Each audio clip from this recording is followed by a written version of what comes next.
tell me about making the record. Who ended up producing it? Did you end up producing this yourself? Yeah, pretty much. I produced it myself, and I asked my friend Danny Lohner to come in and, he kind of wound up co-producing it with me. It depends what songs and what time. Like in the beginning, I was doing everything, and then as things started progressing, Danny was the one that got me to sing in the first place. I owe the courage, the courage to do it came from him being like, you've got to do it. You've got a good voice. You've got to step out and try this.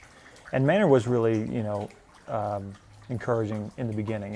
When we were first starting out with APC, he's like, "What do you need me for? I should just do this." And I was thinking, "Are you crazy? Like, fucking sing on it. If you're going to do it, I want you to do it."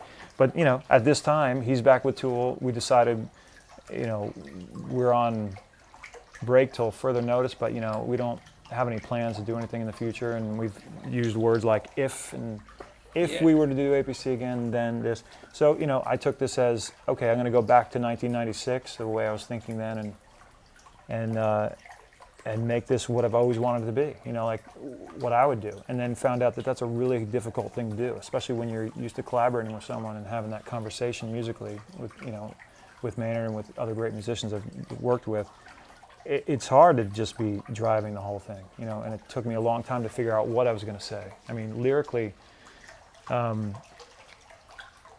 it took me a little while to figure out like who I was as a singer, because I never had that, like I said, that driving force from the beginning to have that position or to fill those shoes.